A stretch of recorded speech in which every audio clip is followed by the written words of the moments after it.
If you want to play Have You Ever Seen the Rain by CCR like a pro, you got to do three things.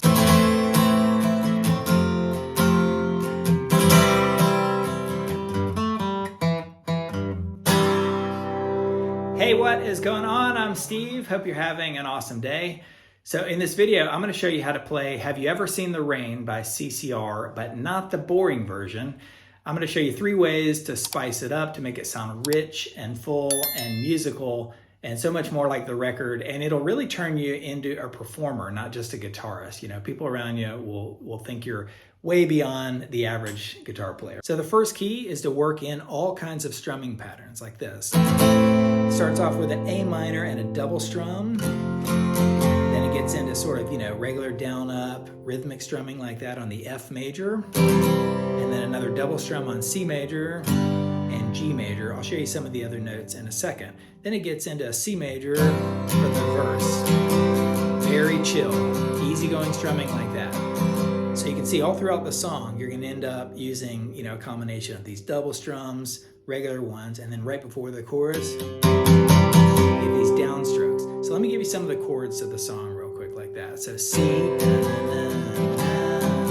regular strumming,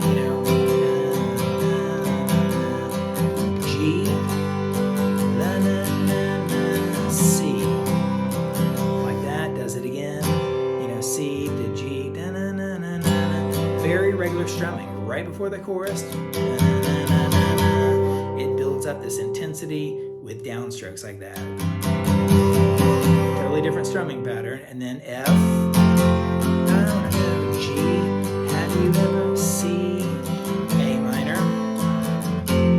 F, G, have you ever seen the rain? I'll show you some of those in a second too.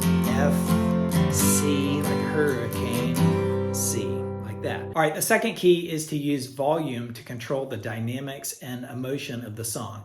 So for example, a boring way to lead into the chorus would be like, I know,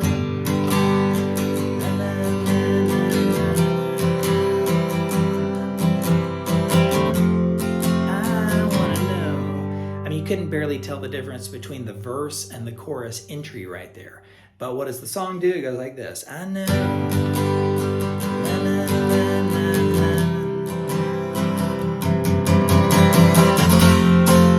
Hear that? Those downstrokes right there. Downstrokes building in from quiet to this explosion on the F chord. So whether you double strum it or just pound into it like this.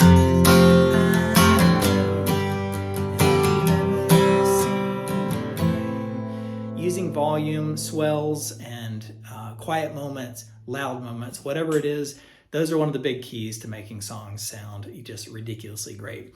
All right, the third key, real quickly, is using bass notes. So many songs use these bass notes to connect chords, and this one's no different. And if you do this throughout almost all of your playing, especially when it's just you and your guitar, everybody around you will be like, man, they're so, so good. And at the beginning of the song, it goes to the A minor, F, C,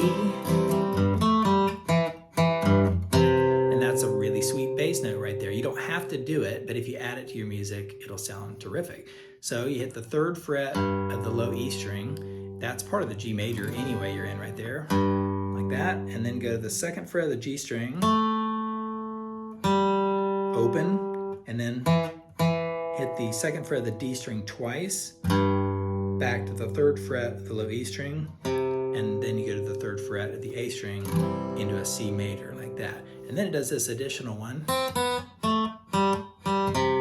Now, it's higher notes right there, but you're emulating the bass guitar or maybe another guitar that was down low like that. So this one's on the first fret of the B string to the open, second fret of the G string twice, and then open G string twice or once, and then C major. And then it gets into that,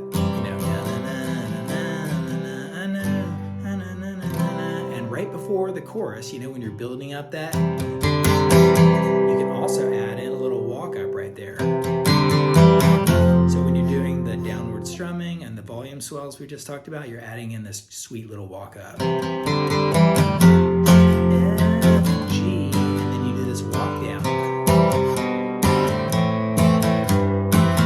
Without that, just sounds so boring. So you hit a C major, and then remove both of these fingers and put this one on the 2nd fret of the A string, leaving this one on the 1st fret of the B string, and then you go to an A minor, and see that I'm doing low to high like this? See my right hand, my strumming hand? And then add this finger, and I'm still in an A minor. You could go to a G major, but I'm just adding that on the 3rd fret right there. F major, does it again. Pouring down like a hurricane. C. So when you combine the bass notes with volume and dynamics and energy and emotion with all sorts of interesting strumming patterns, you take that song and you go from like boring to awesome really fast. All right, let me know what you think about these 3 keys. Give me some suggestions for more songs like this, and I'll do them soon. Catch you around.